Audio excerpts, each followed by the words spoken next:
उपचुनाव की हालांकि आवश्यकता नहीं थी, लेकिन किसानों के हित में है। जो ऐलनाबाद से विधायक थे चौधरी अभय सिंह चौटाला, उन्होंने इस्तीफा दिया था। फिर ये चुनाव की आवश्यकता पड़ी और अब चुनाव है जो कि 30 अक्टूबर को होने जा रहा है। नमस्कार, आप देख रहे हैं टुडे पोस्ट टीवी और मैं हूं आपके साथ निशा खन्ना। इस वक्त मैं मौजूद हूं गांव गीगो। बातचीत करेंगे चुनाव को लेकर कि आखिर किस तरह का माहौल है चुनाव को लेकर, और क्या लगता है कि चुनाव के अंदर ये चुनाव की आवश्यकता क्यों पड़ी, और चुनाव को लेकर क्या कुछ तैयारियां हैं, गांव के अंदर कितने वोट है। तमाम सवाल है जो कि मेरे पास है और इनसे चर्चा करेंगे। सर, सबसे पहले तो नमस्कार। नमस्कार जी। सर, क्या नेम है आपका? रोहतास कुमार। मैं जाट बिरादरी से बिलोंग करता हूँ और गीगो रानी, ये जैसा कि ऐलनाबाद जो विधानसभा क्षेत्र है उसका मेरा गांव है। 2200 से 2300 के बीच यहाँ वोट हैं। एक्यूरेट मेरे को नहीं पता, 2280 तकरीबन वोट हैं, 2 बूथ। तो सर, उपचुनाव की बात करूं कि उपचुनाव की हालांकि आवश्यकता नहीं थी। जो चौधरी अभय सिंह चौटाला है, उन्होंने कहा था कि मैं किसानों के साथ हूँ और जब तक ये 3 काले कानून रद्द नहीं होते तब तक मैं विधानसभा में नहीं जाऊंगा। उन्होंने इस्तीफा भी अपने पद से इसी कारण दिया। अब दोबारा वो लोग चुनाव लड़ रहे हैं। सबसे पहले तो मैं आपके चैनल का धन्यवाद करूँगा कि वो एक आम आदमी से जुड़ी हुई समस्याओं को उठाने के लिए इतनी मेहनत कर रहे हैं। जी। बिल्कुल आपकी बात से मैं पूरी तरह सहमत हूँ कि जब विधानसभा के अंदर यहाँ के लोगों ने उस आदमी को चुन करके भेजा था, वो आम आदमी की समस्या उठाने के लिए, किसानों की हो चाहे मजदूर की हो चाहे आम जन की जो भी समस्याएं थी वो विधानसभा में उठाने के लिए उनको भेजा था।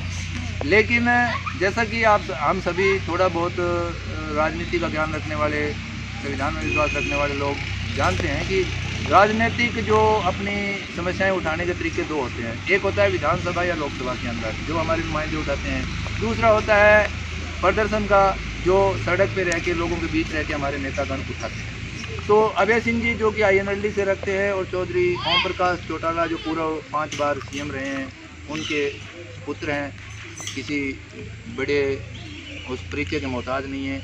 ऐलनाबाद में बच्चा उनको जानता है। तो उन्होंने खुद ब खुद ये रास्ता चुना था और वहाँ पर ये 23 तारीख का उनका स्टेटमेंट अभी भी मेरे पास मौजूद है। उन्होंने कहा था कि जब तक अगर 26 तारीख तक किसानों के ये 3 काले कानून और सारी समस्याएं MSP पे गारंटी सरकार BJP की नहीं लगी तो मैं 26 तारीख को अपना इस्तीफा दे दूंगा। और उन्होंने किया भी, क्योंकि वो बात के धनी है। उन्होंने ये किया और 27 तारीख को उन्होंने विधानसभा की सदस्यता से इस्तीफा दे दिया। इसका मतलब ये हुआ कि हमारा जो चुना हुआ प्रतिनिधि था, मानने की बात है कि लोगों ने उनमें विश्वास दिखाया कि हमारी उठा सकते हैं, तभी तो उनको चुना। लेकिन उन्होंने असमर्थता जाहिर की कि विधानसभा के अंदर मेरी आवाज़ को नहीं सुना जा रहा है, इसलिए उन्होंने रोड को चुना।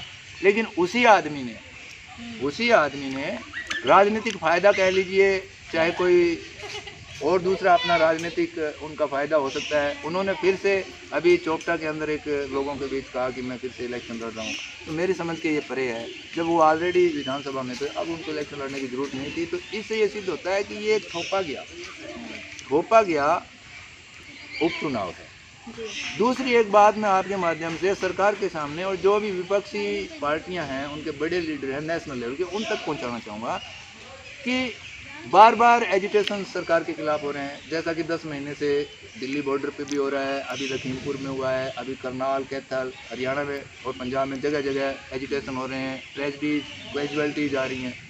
तो हमारे जो सचिव होते हैं, जिनकी जिम्मेवारी होती है, गृह मंत्रालय की जिम्मेवारी होती है, मुख्य सचिव की जिम्मेवारी होती है कि आम जनता की जान माल की सुरक्षा के लाइन ऑर्डर को मेंटेन करके रखें। तो मेरे समझ में, जहाँ तक मेरे को इलेक्शनी ज्ञान है, उसके हिसाब से अगर हमारा हरियाणा का मुख्य सचिव एक अर्जी हाई कोर्ट या सुप्रीम कोर्ट में डाल देता कि लाइन ऑर्डर को मेंटेन करने में या उनमें दिक्कत आने पर इस उपचुनाव की आवश्यकता नहीं है, तो मेरा समझना है कि पहली डेट के अंदर माननीय मंत्रालय इसको पोस्टपोन करता है।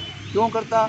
इसका सबसे बड़ा उदाहरण है कि हमारे जो पंचायत है, क्योंकि मुख्य इकाई पंचायत होती है, पंचायत के बगैर बहुत सारे काम गाँव के विकास कार्य रुक जाते हैं। 6 महीने से उसका इलेक्शन पोस्टपोन है, 6 से बल्कि 8 महीने से। तीसरा एक और बड़ा कारण सरकार के पास ये भी था कि कोविड की वैक्सीनेशन अभी चल रही है, पूरी नहीं हुई है, कोविड अभी गया नहीं है। तो भीड़ भड़ाका, ये जो नुक्कड़ सभाएं हैं या बड़ी सभाएं हैं, उनमें आम लोगों के स्वास्थ्य का भी ध्यान रखा जा सकता है। तो कहने का मतलब है, अगर सरकार चाहती तो इसको पोस्टपोन और कर सकती थी, जिसके बगैर हमारा काम चल भी रहा था। क्योंकि इस सीट के या इस एमएलए के जाने या न जाने से सरकार की सेहत पर कोई असर नहीं पड़ने वाला, ना वो अल्पमत में आएगी ना वो बहुमत में आएगी, जो जहाँ है वहीं रहेगा। तीसरी बात, यहाँ पर जो मुख्य मुद्दे थे लोगों के, जिनमें 3-4 मुद्दों की मेरे गांव की बात करूं तो मेरे गांव में जो रिहायशी मकान है वो पंचायत कब्जे में बने हुए हैं, उसके खिलाफ किसी व्यक्ति ने कोर्ट के अंदर केस डाला है। वो जो सरकारी तलवार है, जो आप कह लो न्यायालय के फैसले की जो तलवार है, आम लोगों के सर पे है। और इस समस्या को लेकर के हम बड़े स्तर पर और लोकल स्तर पर हर पार्टी के, ये नहीं मैं किसी पार्टी का कोई प्रवक्ता बोल रहा हूँ, मैं किसान हूँ, साधारण परिवार से हूँ, लेकिन आम लोगों की जो मुख्य समस्या थी लेकर के हम हर पार्टी के छोटे से बड़े नेता तक पहुँचे। उनका एक ही रटा हुआ कि हम इसमें क्या कर सकते हैं, ये तो न्यायालय का मामला है। जब समस्याएं न्यायालय हमारी सॉल्व करेगा तो हमें वोट डालने का बार बार जो सरकारी खर्चे के ऊपर, अब आप देख लीजिए इसमें जो खर्चा लगेगा, सरकारी प्रत्याशी हैं, सरकार के जो नुमाइंदे हैं, बीजेपी जेजेपी किसान जी उम्मीदवार, उनके ऊपर जो खर्चा लगेगा 5 करोड़ 10 करोड़ इस इलेक्शन का, वो आम जनता पे पड़ना है।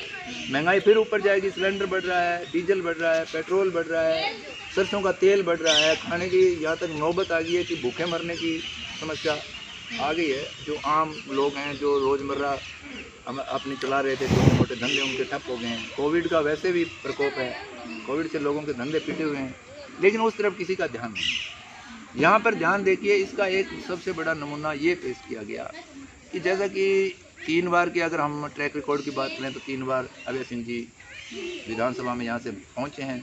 और चौधरी देवीलाल की ये परंपरागत सीट है, पहले दड़बा था, अब एलनाबाद बनाई गई तब से वो हमारे नुमाइंदे हैं।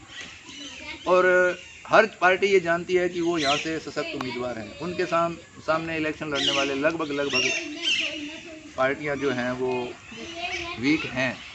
उसके बाद भी, क्योंकि जब भी कोई इलेक्शन आता है लोकतंत्र के अंदर कुछ संभावनाएं रहती हैं, और इस बार संभावना ये थी कि 70% लोग जो कि किसी कार्यों से जुड़े हैं वो सरकार के खिलाफ थे। जैसा कि एजिटेशन तथा कथित 70% लोग सरकार के खिलाफ वोटिंग करने के मूड में थे, क्योंकि पूरे किसान बहुल क्षेत्र है ये, तो वो जो स्विंग होने की एक संभावना बनी थी कि वो कांग्रेस में जाएंगे, क्योंकि जो लोग बीजेपी में थे वो चौधरी ओम प्रकाश चौटाला के परिवार के खिलाफ थे, इसलिए बीजेपी में थे। और वहाँ से अगर कोई नाराज़गी होती है तो सीधा उसको बेनिफिट जो होना था वो कांग्रेस पार्टी को होना था। लेकिन कांग्रेस पार्टी की आलाकमान ने कह लीजिए या गुटबाजी कह लीजिए हरियाणा की, वहाँ पर एक ब्लंडर मिस्टेक किया। यहाँ के सबसे सशक्त उम्मीदवार 4 बार का जिनका ट्रैक रिकॉर्ड बहुत ही बढ़िया, मैं तो कहता हूँ हरियाणा में सबसे सशक्त उम्मीदवार कांग्रेस के कोई हैं, हार या जीत मायने नहीं रखती। इसके मैं आपको 2-3 उनके ट्रैक रिकॉर्ड के उदाहरण बताऊंगा। उनकी टिकट काट करके 4 दिन पहले बीजेपी से कांग्रेस में गए, कांग्रेस ज्वाइन किए हुए पवन बेनीवाल को टिकट दे दिया, जिससे जो पुराने कांग्रेसी थे, जो भरत सिंह के साइड में थे, जो भरत सिंह के लिए टिकट की प्रतीक्षा कर रहे थे, उनका दिल टूटा। बिल्कुल। और मेरे गांव की मैं खास बात करूं तो यहाँ आम चर्चा है कि ये भरत सिंह का कसूर क्या था कि हम किसी आदमी को इग्नोर करते हैं, किसी पार्टी से एक तरह से उनको निकाला ही गया है, इग्नोर किया गया है। अब वो रहें ना रहें वो उनकी मर्जी है, लेकिन जो सबसे बड़ा दावेदार था, जिसने मेहनत की 20 साल तक, 4 इलेक्शन वो हारे हैं, लेकिन फिर भी वो सबसे सशक्त उम्मीदवार हैं। उम्मीदवार सशक्त क्यों है, मैं इसका उदाहरण दूं। उनका एक बार पहले भी टिकट कटा, कांग्रेस के पार्टी ने उनको टिकट काट करके रमेश बादू को टिकट दिया, और रमेश बादू मात्र 11,000 वोट लेकर के 4थे नंबर पर यहाँ रहे थे। कांग्रेस पार्टी 0 हो गई थी। उसके बाद फिर हाईकमान ने थोड़ा सा इनको आगे लाया, इन्होंने मेहनत की। अगले इलेक्शन के अंदर भरत सिंह को टिकट दिया गया, हार जरूर गए वो चौधरी अभय सिंह चौटाला के खिलाफ, लेकिन 35,000 वोट कांग्रेस पार्टी के जो 35,000 वोट हैं उन्होंने अभी भी संजो करके रखे थे। अब मैं नहीं समझता कि 35,000 तो दूर की बात है, 15,000 भी पवन बेनीवाल ले पाएंगे। इसके 2 कारण हैं। पहले ये INLD में थे, वहाँ से ये बीजेपी में गए, 2 बार वहाँ पिटे, वहाँ से जब कहीं भी जगह नहीं मिली, लोग इनके खिलाफ हो गए, तब ये जा करके पैसे के बल पे लगा लो, अपने रसूख के बल पे लगा लो, पता नहीं कांग्रेस में क्या हुआ। ये एक ब्लंडर मिस्टेक मैं मानता हूँ, और इसका सारे का सारा जो बेनिफिट कांग्रेस को मिलना था वो स्विंग होकर के सीधा का सीधा INLD के पास चला गया। तो पीछे का अगर ट्रैक रिकॉर्ड देखें, उनका जो प्रदर्शन देखें अभय सिंह जी चौटाला का, उनकी सशक्त उम्मीदवारी देखें, तो वो 11 साढ़े 11 हज़ार से लीड किया था पिछले इलेक्शन में। अब मैं समझता हूँ वो बढ़ करके कहीं जा करके 25-30 के आसपास बहुत बड़े मार्जिन से यहाँ से विधानसभा जाएंगे और चौथी बार उनका जाना तय है। तो सर जिस तरह से हालांकि इलेक्शन की ज़रूरत नहीं थी और कांग्रेस के अंदर आपसी फूट भी अब नज़र आ रही है, क्योंकि कल जो पवन बेनीवाल की हालांकि परसों टिकट डिक्लेयर हुई है, कल हुड्डा साहब भी यहाँ आए हुए थे और कुमारी शैलजा भी। उस समय भी मीटिंग के दौरान भरत सिंह बेनीवाल को काफ़ी बार बुलाया गया लेकिन वो नहीं आए, उनके पास टेलीफोन भी आए, उनको मनाने के लिए भी पहुँचे लेकिन वो नहीं माने। और भरत सिंह बेनीवाल भी अभी यही कह रहे हैं कि मैं अपने कार्यकर्ताओं से बात करूँगा, चर्चा करूँगा, फिर मैं कोई आगे निर्णय लूँगा। तो क्या लगता है कि भरत सिंह जो बेनीवाल है, पवन बेनीवाल को टिकट मिलने से उनके मन में कुछ आया होगा और आगे पार्टी में क्या वो लंबे टाइम तक रहेंगे? बहुत अच्छा सवाल है जी आपका। वैसे तो मैं इतना जानकार नहीं हूँ, लेकिन क्योंकि ये यहाँ से चौधरी ओम प्रकाश चौटाला सीएम थे, वो भी यहीं से उम्मीदवार थे, तो हमारा जो एक्सपीरियंस है ये एक हॉट सीट जिसको कहते हैं विधानसभा की एक हॉट सीट है, क्योंकि जहाँ से मुख्यमंत्री प्रतिनिधित्व करते हैं वहाँ का मतदाता अपने आप जागरूक होता है। और मैं इस बात को दावे के साथ कह सकता हूँ कि उनके कहने या न कहने से कुछ भी नहीं होगा। उनके विरोधी, यानी कि जैसे मैं कांग्रेस का वर्कर नहीं हूँ, मैं किसी और पार्टी का हूँ, लगा लीजिए मैं जेजेपी का हूँ या इनेलो का हूँ या किसी भी पार्टी का हूँ, मुझे भी दुख है कि भरत सिंह का टिकट क्यों कटा गया। हालांकि वो मेरे राजनीतिक विरोधी हैं, हमारी विचारधारा अलग हो सकती है, लेकिन किसी को इस तरह से बगैर किसी बड़े मिस्टेक के राजनीति से इस तरह राजनीतिक करियर ख़त्म कर देना, कांग्रेस पार्टी की नीतियों में अगर शामिल होता है तो आम आदमी सीधी सी बात है उस पार्टी के साथ अपना विचार नहीं साझा करेगा, वो किसी दूसरी पार्टी की तलाश करेगा। इससे जहां आम लोगों को नुकसान हुआ है, भरत सिंह के तो पर्सनल हुआ ही है, वो जाने रहेंगे ना रहेंगे ये उनका पर्सनल है, ना मैं उनकी पार्टी का कोई वर्कर हूँ, ना मैं उनका कोई सपोर्टर हूँ, मैं किसान हूँ। लेकिन मैं हकीकत ये बता रहा हूँ कि आम आदमी को इस बात का दुख है कि भरत सिंह बेनीवाल जैसे सशक्त उम्मीदवार जो जुड़ा हुआ है, जिसने टक्कर दी है, कहाँ मिलेगी। अभय सिंह चौटाला को टक्कर देने की कोई सपने में भी नहीं हो सकता। उस वक्त उन्होंने कड़ी टक्कर दे करके, हालांकि हारे हैं, 3 बार हारे हैं, 1 बार विजयी हुए हैं, लेकिन कड़ी टक्कर दी है और आज भी मादा रखते हैं। अगर मैं तो ये मानता हूँ कि जो अगर स्विंग हो जाता, वैसे तो लोकतंत्र में और राजनीति में कुछ भी स्थायी नहीं होता, लेकिन मेरा मानना ये है कि 20 साल का मेरा एक्सपीरियंस है, मेरा मानना ये है कि 70 से 80% जो बीजेपी का वोट स्विंग होना था वो कांग्रेस में होना था। अगर बीजेपी को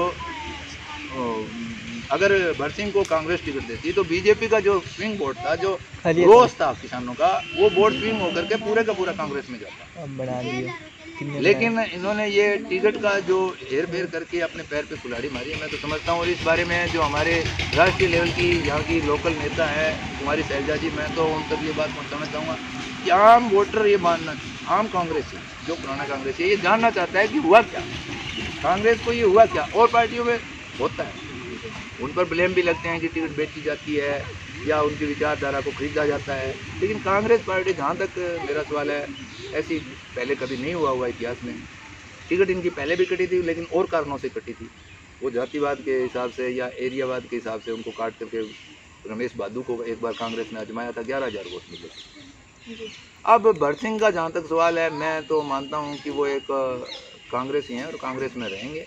कितने समय तक रहेंगे ये तो फिर वहाँ उनके जो प्रति कांग्रेस की हाईकमान है कह लो या हरियाणा इकाई है, उनका बिहेव है, उनका जो व्यवहार है, वो तय करेगा कि वो कहाँ रहेंगे।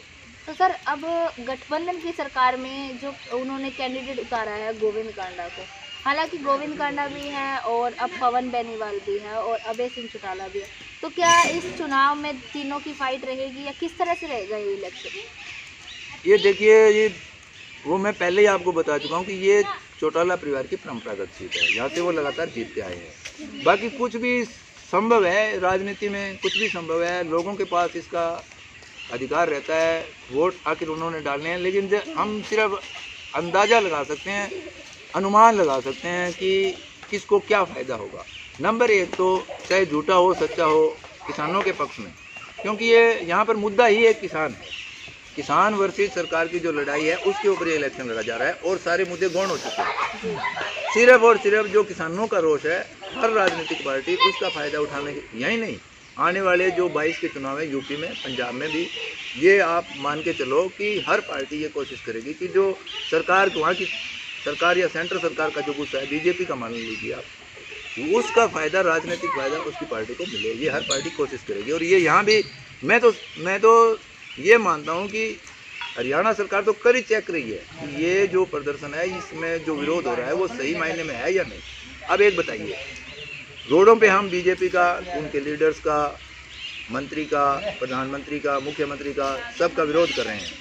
अगर हम वाकई में विरोध कर रहे हैं तो ये यहाँ पर जो सरकार का नुमाइंदा है, चाहे वो जेजेपी या बीजेपी का साझा उम्मीदवार है तो सरकार का, उसकी जमानत जब्त होनी चाहिए। सरकार ये पता कर रही है कि कितना इस जो रोष है लोगों में, इसमें दम कितना है, ये कितना ज़मीन से जुड़ा है। अगर मान लीजिए कि वो हार जाता है अभय सिंह जी से और 25-30 हज़ार वोट लेकर के 5-10 हज़ार से हारता है, तो ये क्या हार है? मैं तो नहीं मानता ये सरकार की हार है। अगर हम उनकी नीतियों के खिलाफ हैं, बीजेपी की नीतियों के खिलाफ है, तो इसकी जमानत नहीं बचनी चाहिए। नंबर 2, ये बाहर से है। हमने इस एलनाबाद की बात करें तो गोपाल कांडा, गोविंद कांडा का नाम सुना है, सिर्फ शक्ल नहीं देखी, ना हमारे गांव में कभी आए हैं। मैं तो कहता हूं कि उनके जो एडवाइज़र्स हैं उनको वो क्या बोलते हैं, अपना नक्शा देना पड़ेगा, हर गांव का नाम देना पड़ेगा। वो नाम तक नहीं जानते, वर्कर कहाँ से आएंगे? तो मैं तो ये समझता हूँ कि ये आम आदमी का इलेक्शन है नहीं, ये 3 पार्टियों की जोर आजमाइश है और कुछ भी नहीं। तो सर, अगर पिछले विधायक की बात करूँ तो पिछले विधायक ने गिगोरानी में क्या कुछ विकास कार्य करवाए हैं? क्योंकि एलनाबाद के अंदर चौटाला परिवार का शुरू से ही गढ़ रहा है, तो अगर कई गांव की सर्वे के दौरान जाना कि कहीं विकास हुए हैं तो कहीं नहीं हुए। अगर यहाँ की बात करूँ कि आप लोग कह रहे हैं कि एलनाबाद के अंदर हल्के में जीत उन्हीं की होगी, तो विकास कार्य के मुद्दे पर आऊँ तो क्या कुछ विकास उनकी तरफ से करवाए गए? नंबर 1 तो जी बात ये है कि ये जो एलनाबाद था ये बाद में बनाया गया। मैं आपके माध्यम से लोगों का ध्यान इस तरफ भी खींचना चाहूँगा। पहले जो ये हमारे गांव हैं, जहाँ तक बात करूँ मैं माधो सिंगाना तक, वो दड़बा अलग से एक विधानसभा सीट हुआ करती थी और एलनाबाद अलग से हुआ करती थी। तो जहाँ तक दड़बा, पुराना जो दड़बा है, पुरानी जो दड़बा सीट है जो अब एलनाबाद में मिला दी गई है, उसके माधो सिंगाना तक वो दड़बा में थे। वहाँ पर जो सार्वजनिक विकास है वो चौधरी देवीलाल के और चौधरी ओम प्रकाश जी चौटाला के नेतृत्व में जो सरकार बनी तब से जो सार्वजनिक कार्य है वो होते आए हैं। जहाँ तक मैं बात करूँ, ये बाउंड्री वाल आप देख रहे हैं, जो सार्वजनिक जोड़ है, पूरी बाउंड्री वाल उनकी दी हुई है शमशान भूमि के चारों तरफ, क्योंकि अवैध कब्जे होते हैं। हमारे पास तकरीबन 5 से 6 एकड़ भूमि शमशान भूमि के रूप में, वो जो शिवपुरी बोलते हैं उसके लिए है। उसकी जो 4 दीवारी अगर नहीं होती तो उस पर कब्जा हो जाता, उन्होंने वो करवाया।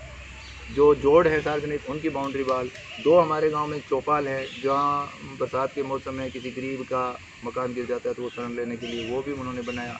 उसके बाद बाकी चौधरी देवीलाल की जो सार्वजनिक है उन पर भी लोग विश्वास करते हैं। पहली बात है कि चौधरी देवीलाल जो कार्य किए उनका जो फल है वो आज तक इस परिवार को मिलता आ रहा है। जैसे ये समान पेंशन की आप बात कर लो, ट्रैक्टर के ऊपर जो ट्रैक्टर ट्राली है उसके ऊपर टैक्स की बात करें, चौधरी देवीलाल ने पहले उठाई। और चौधरी देवीलाल को एक तरह से यहाँ मतलब सम्मान की दृष्टि से देखा जाता है। और सीधी सी बात है, वो लोग स्विंग नहीं होते अगर काम ना भी हो तो। लेकिन सार्वजनिक काम ये नहीं है कि नहीं हुए, चौधरी ओम प्रकाश चौटाला ने अभय सिंह जी चौटाला की देखरेख में किए। सर, अभय सिंह चौटाला ने किसानों के हित में इस्तीफा दिया, अब वो चुनाव लड़ रहे हैं। आपको नहीं लगता कि ये चुनाव उनको खुद को नहीं लड़ना चाहिए थी, या तो उनके बेटे लड़ते या फिर उनके पार्टी का कोई कार्यकर्ता लड़ता? क्योंकि उन्होंने किसानों के पद के विधायक तो वो पहले से ही थे, अब भी विधायक पद के लिए उन्होंने चुनाव लड़ रहे हैं वो। और हालांकि कहीं ना कहीं सर्वे के दौरान या फिर लोगों से हमने जाना कि उनकी जीत उनको टक्कर देने वाला कोई नहीं है। बड़ा ही गहरा प्रश्न है जी, राजनीति के जानकार लोग इसको समझ पाएंगे। मेरा मानना तो ये है कि जब उन्होंने ये कहा कि जब तक किसानों की समस्याओं का समाधान सरकार नहीं करेगी, काले कानून वापस नहीं लेगी, तब तक मैं विधानसभा में नहीं आऊँगा। अगर इस पहलू से देखा जाए तो उनको ये इलेक्शन लड़ना ही नहीं चाहिए था, इसका बहिष्कार करना चाहिए था। इस इलेक्शन का और इलेक्शन कमीशन का जो एडवाइजरी उन्होंने जारी की उसका ही एक तरह से बहिष्कार करना चाहिए था, अगर वो तहे दिल से किसानों के साथ होते और किसानों का जो आवाज़ है या इसके आंदोलन को बढ़ाने का काम सड़क पे करना था। लेकिन इसका एक दूसरा पहलू भी है जो कि जिसको हम राजनीतिक पहलू कहते हैं। उसके अंदर अगर वो बहिष्कार कर देते तो ये सीट किसी विपक्षी पार्टी के पास चली जाती, यानी कि INLD के जो विपक्ष के लोग हैं उनके पास चली जाती, और वो और ज़्यादा ताकत से, जैसे कि अगर बीजेपी के पास चली जाती तो वो और ज़्यादा ताकत के साथ किसानों का शोषण करते। इस सोच को मद्देनजर रखते हुए उन्होंने सशक्त उम्मीदवार उतारने की कोशिश की और फिर से इस सीट को इन INLD के खाते में डालने की कोशिश की। तो जब ये मीटिंग, उस मीटिंग में मुझे भी आमंत्रित किया गया था, मैं भी उस मीटिंग के अंदर था, ये बात चली कि अगर हमें सीट वापस से हासिल करनी है तो चौधरी अभय सिंह चौटाला जी को उतारा जाए। यही कारण था, ना उन्होंने लड़ने की इच्छा जाहिर की थी, ना ही ओम प्रकाश चौटाला जी उस मीटिंग में मौजूद थे। उन्होंने ये कहा था कि मेरे परिवार का कोई व्यक्ति, बात करण चौटाला की भी चली थी, लेकिन लोगों ने नकार दिया। एक बुलंद आवाज़ में कहा कि हमें शेर जैसा एक पावरफुल और किसानों की आवाज़, दबंग आवाज़ उठाने वाला विधानसभा में फिर से भेजना है, क्योंकि हम, और किसानों ने कहा कि जो बाहर का एजिटेशन है, जो बाहर का आंदोलन है, उनको हम संभालेंगे, आप विधानसभा में फिर से जाइए। इस बात पर सहमति बढ़ने के बाद इन्होंने नॉमिनेशन किया। तो ज़्यादा मैं नहीं समझता, क्योंकि राजनीति के अंदर जो वोटर का दबाव होता है वो सबसे बड़ा होता है। और अभय सिंह पर भी मैं समझता हूँ कहीं ना कहीं कार्यकर्ताओं का, पार्टी के जो इकाई है, संगठन का दबाव था, इसलिए उन्हें इलेक्शन लड़ना पड़ा। और कोई इसमें दिक्कत भी नहीं है, किसी ना किसी को वहाँ विधानसभा में जाना था। इससे अच्छा है, क्योंकि लोगों की हितों की आवाज़ झूठी सही, कम आवाज़ में सही उठाई तो है, एक बार फिर से उठाएंगे तो हमें खुशी है अगर अभय सिंह जी जाते हैं वापस। ठीक है सर, बहुत बहुत धन्यवाद। ये देखिए, इलाहाबाद उपचुनाव को लेकर चर्चा की और पिछले विधायक की रिपोर्ट कार्ड पर भी चर्चा की। हालांकि कांग्रेस को लेकर भी खास रूप से सवाल का इन्होंने जो जवाब दिया है कि कांग्रेस के अंदर भरत सिंह बेनीवाल का है जो वोट बैंक ज़्यादा है। हालांकि पवन बेनीवाल को लेकर कहा कि पवन बेनीवाल ने है 3 बार तो पार्टियां बदली है, उनका वोट बैंक इतना नहीं है। इनसे जाना, और इस वीडियो को लेकर आपकी क्या राय है वो हमें कमेंट बॉक्स में बताएं। और देखना होगा कि इलाहाबाद में कौन सा चेहरा है जो विधायक के रूप में देखने को मिलता है। तो मुझे दीजिए इजाज़त, अगले गाँव में चलेंगे, वहाँ की जनता से जानेंगे आखिर वहाँ की जनता किस तरह का विधायक है चाहती है। धन्यवाद।